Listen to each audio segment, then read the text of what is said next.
In November 1963 in Dallas, Texas, 3 bullets cut short the presidency of John Fitzgerald Kennedy. Widowed in the shooting and confined to a wheelchair, Kennedy spoke to astronauts Neil Armstrong and Joe Muldoon on the moon in 1969 and challenged America to go further, to send a manned mission to Mars.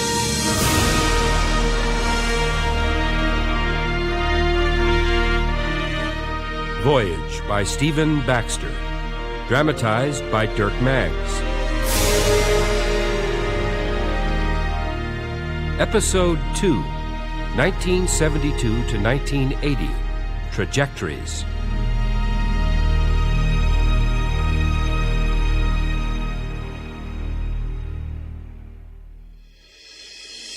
Three roads led from 3 very different paths to the common destiny of Project Ares. Mine was a rocky road by choice, for geology and the mystery of Mars were my passions.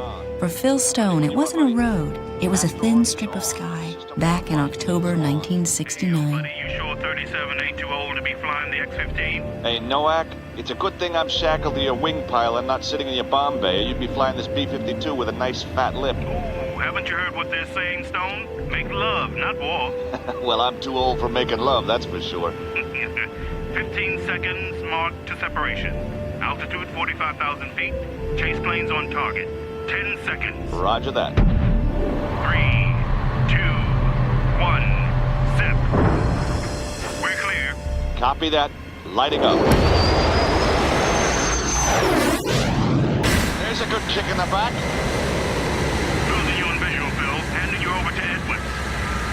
Phil, this is Edwards Control. Do you read? Loud and clear. Climbing at 0.9 Mach. Got usual bumps at this point. Smoothing out now. Okay, we are supersonic. Yeah! 80,000 feet. We have a problem here, Phil. Losing telemetry from the bird. Copy that, Edwards. I have an alert here that says the automatic reaction control rockets have deactivated. Uh-oh, now what? Edwards, now I've got an electrical fault. Maybe she knows it's her last flight. You want to shut down? Roger that, shutting down. Shut down at 1 minute 41. Okay, I can still work through the experiments package for NASA. I'm activating the micrometeorite collector. Whoa, what the hell? What is it, Phil? She's in a roll. I'm firing the yaw control thrusters to counter it. No response. Gimbaling now. Nose is now starting to pitch down too. Oh, Jesus. Say again, Phil. I'm in a goddamn spin. We don't have a spin recovery technique in the pilot's handbook, Phil. Full rudder. Full ailerons. What else is there? Crash crew, stand by. I'm gonna be spread over a smoking piece of desert 1 mile wide and 10 miles long. Hey, wait a second.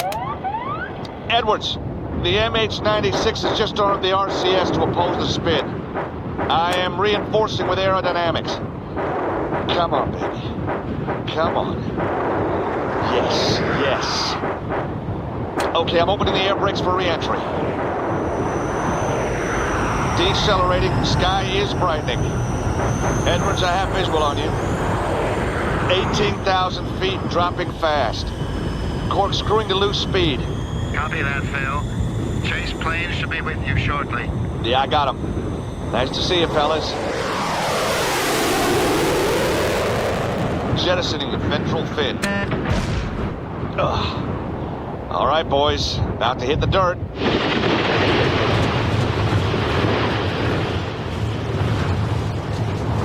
Phew. Edwards, I'm down in one piece. Copy that, Phil. Well done. You got out of a supersonic spin. You'll be in the manual. Yeah, if I can figure out how I did it. And it won't mean squat to NASA. I didn't finish the damn experiments. You order pizza? My ass hurts. What the hell do you want to transfer to NASA for at your age, Stone? Because I'm going to be the first man on Mars.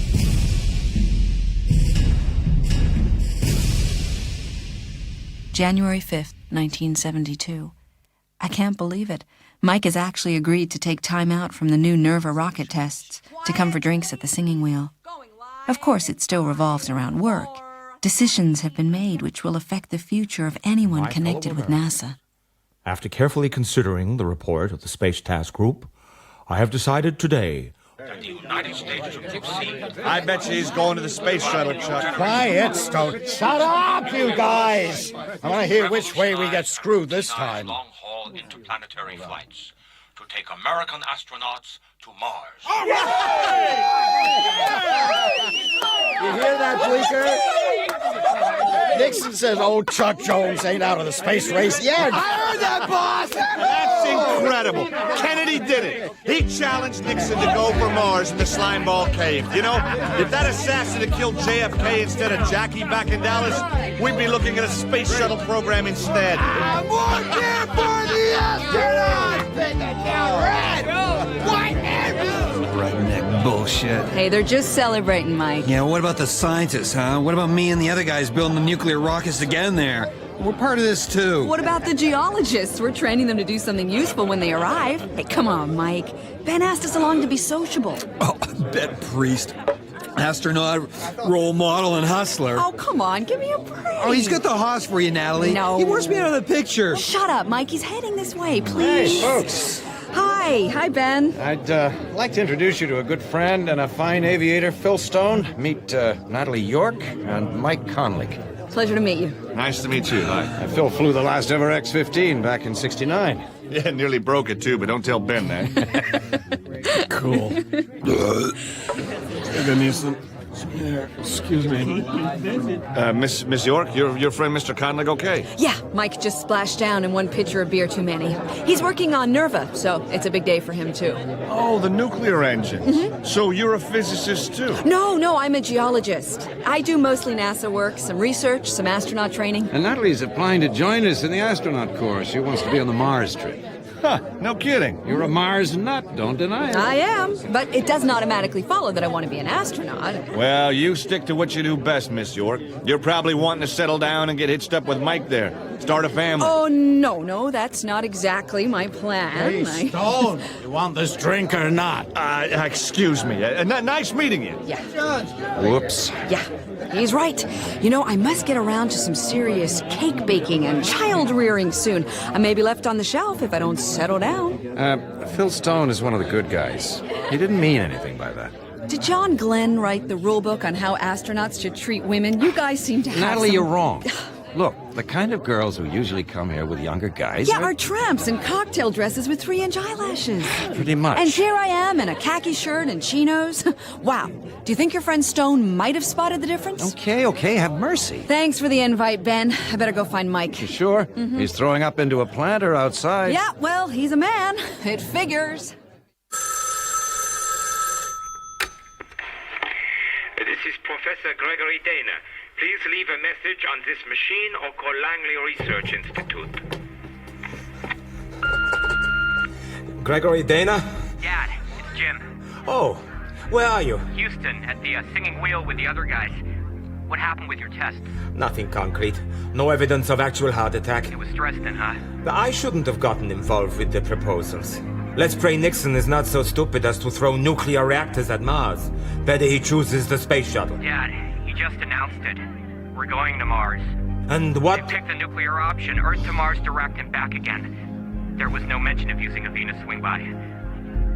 Dad, you okay? It's good, James. It's nothing to do with me anymore. Maybe you'll be able to realize some of your dreams now. It could take 10 years worth of launches before the Mars mission proper lifts off. A Mars launch in 1982. Why not? I probably won't live to see it. Sure you will. You'll go on forever. Longer than me, even. Don't ever say that. In November 1971, the orbiter Mariner 9 started to send back pictures of Mars in more detail than we'd ever seen it before. Because I had been sidelined by more senior NASA geologists, Ben Priest used to sneak me into the Jet Propulsion Lab to see the photos. But in October 1972, Mariner 9's attitude thrusters ran out of gas. And because Nixon axed the Viking lander program almost as soon as he got reelected, from now on, it seems we will be groping towards Mars in the dark, unless the Soviets succeed in landing a working probe. Now, It's July 1973, and space is not a newsworthy issue. With the Vietnam War over, the word on the street is Watergate, and Nixon's secretive presidency. Quiet, please. It is 10:01 a.m. on Wednesday, July 18th, 1973. The Senate Subcommittee will continue hearing testimony from witness Lieutenant Colonel Ralph Gershon of the United States Air Force. You been sworn in, Lieutenant Colonel? Yes, sir. Speak up, please. Yes, sir. Now, in your earlier testimony, you say that you in fact took part in the secret bombing raids over Cambodia between 1969 and 1970 that this committee is investigating. That's right, sir. But if you'll pardon me, it wasn't until we were airborne that we were given the actual target. Excuse me, Lieutenant Colonel, you're saying you took off on a bombing raid without knowing your target? No, sir. At the briefing, we were given target coordinates over South Vietnam. But once airborne, Skyspot, the radar controller, came online and changed the target, usually isolated areas in Cambodia. At that time, we were led to believe it was only a matter of time before Cambodia joined the war on the Viet Cong side. We only learned the truth when it was too late. And it's a relief to me that at last it's all coming out into the open. I'm sure it is, son. Lieutenant Colonel Gershon, would you say that your testimony here against certain superiors will jeopardize your future career in the U.S. Air Force? No more than anyone else's, Senator. Maybe less. Why less, Lieutenant Colonel? I've been accepted for the National Aeronautical and Space Administration astronaut training program, sir. And I don't anticipate too many problems getting the Air Force to agree to release me. Quiet.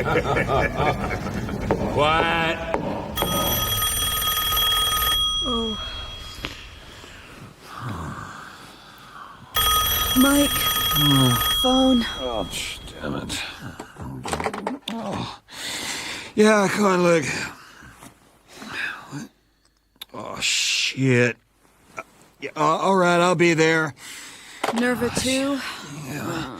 What else? The engine shut down. 0.5 seconds into the burn. Again. Why the hell are they running engine tests at 2 a.m. anyway? Because we're way behind schedule. We have less than 3 years to fix all the bugs before the first manned flight. Oh, gee, it's damn tight. I'll come with you. What, to Santa Susana? What the hell for? Because we're lucky to spend an hour a week together, and I need something in my life that works. Yeah. Tell me about it. Astronaut Corps, Capcom. Thank you, Major Stone. Hey, isn't that Gershon from the Cambodia hearings? The same, Colonel Jones. You got balls, my friend. Thank you, Colonel. Houston, are we on hot mic? No, I don't think... no, we're not. Dana, move over. Quit gawping out of the window. Just one more. There are plenty of photos of the damn moon. Enterprise, Houston. We just want to check you're all suited up and ready for the pre-LOI checklist. Well, I am and Jim is, but Chuck most certainly is not. Wait till you get a flight, Gershon. Don't let him tell you microgravity is fun. Dana, shift. All right. All right. You having a problem suiting up, Colonel Jones? No, I do not have a problem suiting up.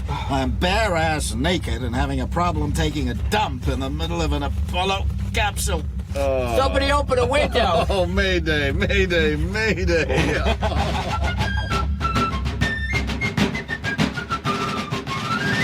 Thursday, June 16th, 1977.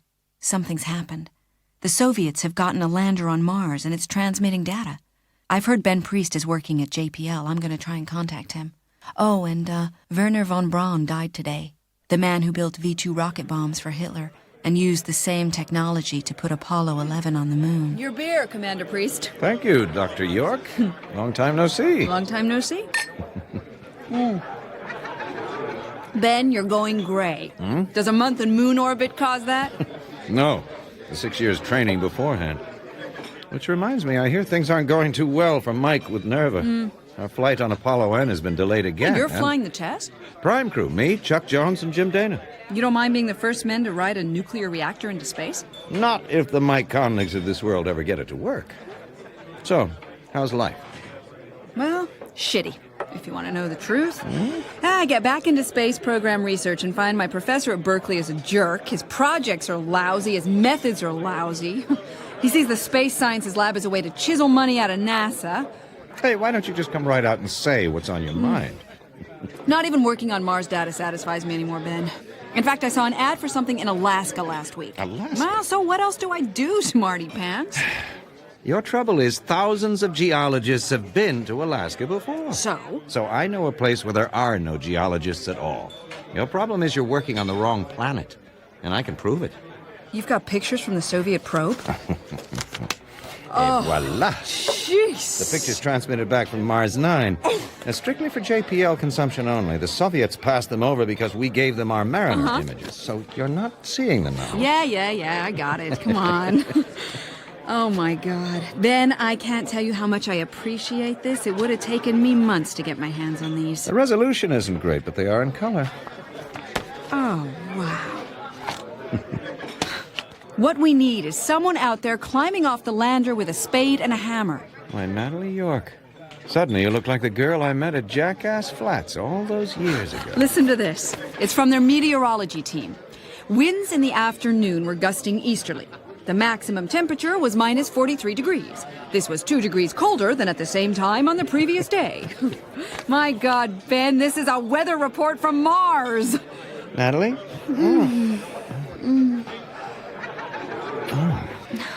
Where the hell did that come from? Color pictures from the surface of Mars. It's a hell of a day for me. For all of us, Ben. What do you want to do to celebrate? Hey, hold on. Hey, Yeah? is this Rockwell headquarters? It's the ugliest lump of concrete you ever saw. Must be somebody's corporate HQ. Hey, you here for the MEM meeting? Hoping to build NASA a Martian lander? Sorta. And you from NASA. A pilot, maybe. Hey, how do you know? Because you look fitter than anyone else here. I'm the astronaut office rep, Ralph Gershon. How you doing? Gershon, I remember. The Cambodia hearings pilot. So, an astronaut now. My name's Lee. John K. My friends call me JK. I'm from CA. Columbia Aviation? Told me you've heard of us. Don't worry. We do a lot of subcontracting work for Rockwell and NASA. Experimental lifting bodies and stuff. We're small, but when it comes to requests for proposals time, we'll throw in our lot with one of the big guys and hustle for a piece of the pie. Is that your proposal for the Mars excursion module? Pie-shaped? Yeah. Well, it could be at that. Working out what sort of spacecraft we use to land on Mars isn't going to be easy. A smear of air just thick enough so that you can't fly a tinfoil buggy like the lunar module down to the surface. On the other hand, the air's too thin to fly down in a glider with wings like that space shuttle design. We'd better get in there. Hey, so what would you do Huh? if you were going to build a Martian lander? Me? Okay. You'd get just one shot at this, a trip to Mars, so you want something that you know you can build quickly and cheaply that's gonna work first time. So how do you do that? You use what's worked before, Gershon. Start with a low lift-over drag shape, say of 0.5. 0.5? That's an Apollo command module shape. Exactly. Build a big fat command module. We know it's a design that works. The Apollo 13 CM even survived its service module exploding under it. What about after the atmosphere entry? Parachutes? No, air's too thin. You'd have to bust out of the heat shield and land on a descent engine, like the lunar module. And then you'd have an ascent stage, the top half of the cone, to get you back to orbit. You'd leave behind the heavy heat shield on all the surface gear. You know, JK, you ought to put in a bid. I'm serious. Nah, we'd be crowded out by the big boys. Come on, let's get a coffee before we crowd it out of that, too. Oh, no, wait a minute. Hold on, JK. Now, let's talk about this a little more. Ben, would you ever leave Karen? She's a Navy wife, Natalie. When she married me, she took on a lot of time alone with the kids. I ought to be there for her now. Would you leave Mike? Oh, I think I have to. How would he feel? He's got Nerva. Well, I've got to find something for me. Yeah. That's why I think you'll be interested in this. That old photo of Joe Muldoon on the moon? Hey. Oh. Opportunities for scientists as astronauts. Ben, I'm trying to build a life which doesn't pivot on there being a space program. Why should I go back to school, go through endless, meaningless training with those assholes at NASA? Hey, Hey, I'm one of those assholes. But even if I got through, I'd probably spend years in low Earth orbit working on crap outside my specialty. Do I really want to go through so much just for an outside chance of walking on Mars? Yes, you do. Yes, you do. You know, it's not going to get any better unless people like you get involved and fight for the science. Besides, you've still got my rookie pin. You've got to take it to Mars. I'll give it back. You'll be the one to take it. But, you know, this leaflet reminds me of a question I've been meaning to ask you all evening. And that is? Whatever happened to Joe Muldoon anyway? Don't change the subject. Joe Muldoon, second American to walk on the moon. Victor Victorenko, hero of the Volkswagen 3 spacewalk. Welcome to Zvezdnoy Grod. Yes, Starry Town. You're welcome to it, pal. Immediately, you appear a much more handsome fellow. Another.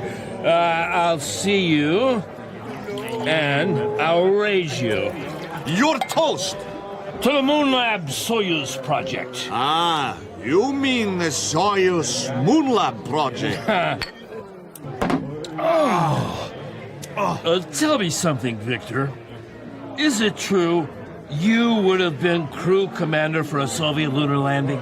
As you say in Houston, this information is classified. Kosygin and Carter may have signed the SALT II treaty, but we are not allies yet.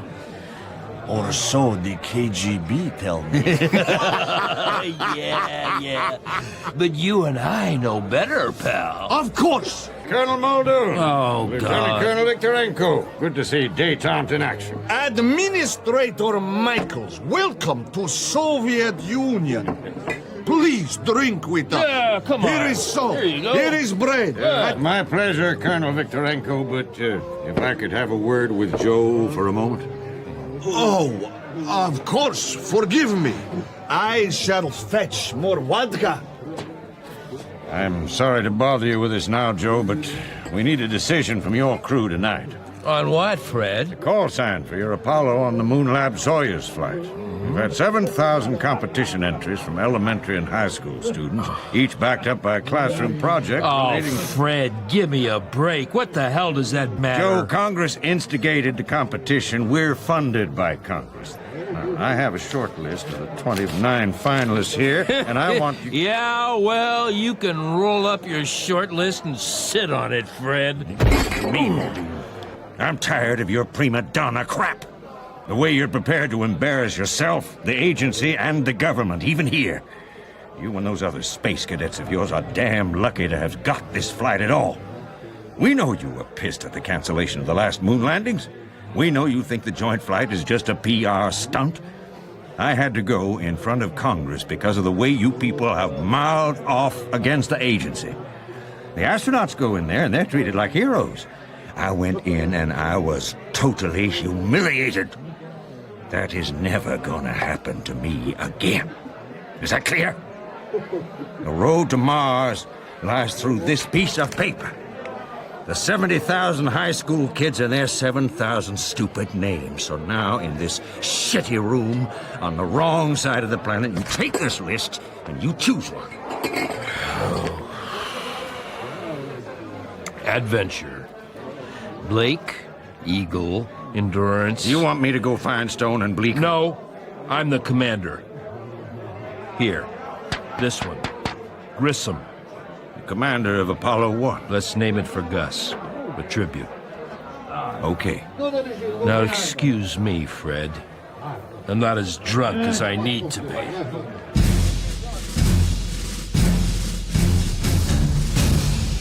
Miss York, welcome back to Houston. You know me, and I think you remember the other members of the selection board. Yes, good morning, gentlemen. Good morning. Now, we've all reviewed your application and previous interviews, so we can skip all this stuff you've covered before. Thank you. I am a little Now, you've told curious. us about your geological surveys based on Mariner data, your hypothesis that maybe Mars still has water, and how if the first crew can find evidence of that water, it will assure the continuation of the exploration of Mars. Yes, find water, and there will be more than one flight, that's for sure. Sure, seats for us all, but we need you to find the water first, right? Well, yes, something like that. Dr. York, would you submit to a 2-year journey to Mars? Well, like I said before, I'd want a reasonable chance of success, but I would love to go for scientific reasons, and I feel I could maybe articulate the experience better than Is that some... a yes or a no, Doctor? Would you take the trip to Mars? I guess so, yes. Dr. York, suppose I tell you the chances of surviving the trip are 1 in 2. Do you go? No, you can't know that. The statistics are so uncertain, the analysis is not quite... I know it. Do you go? 1 in 2? No, absolutely not. I might accept, say, 1 in 20 if it could be demonstrated, yes. Dr. York, you aren't married. No, I'm not. What is your view of the forthcoming National Women's Conference? I understand there's going to be a parade through Houston. Will you be attending? Perhaps. What about your relationship with Michael Conlig? What? You've been living together for some 8 years now? He works for one of our main contractors on the Nerva 2 project. As you know, you could well find yourself working together in the field or in mission control. Sure, but the relationship is over now. Okay, do you feel your former relationship could cause you any problems? It's none of your damn business. That's not how we see it. I'm going. I know I blew it. How would you like to try for a seat on that Mars flight? What? Well? We're offering you astronaut training. Do you want a chance to go to Mars? Hell, yes. You have been listening to Episode 2 of Voyage by Stephen Baxter, dramatized by Dirk Maggs. Starring Laurel Lefko as Natalie York, Vincent Marzello as Joe Muldoon, William Roberts as Ben Priest, William Dufresne as Mike Conlig, Michael Roberts as Gregory Dana, Frank Lazarus as Chuck Jones, Mel Taylor as Ralph Gershon, Russell Bentley as Jim Dana, and Rolf Saxon as Phil Stone. The music was by Wilfredo Acosta. The program was recorded and mixed in Dolby Surround by Paul Deely. Voyage was produced and directed by Dirk Maggs and is an audio movies production for BBC Radio 4.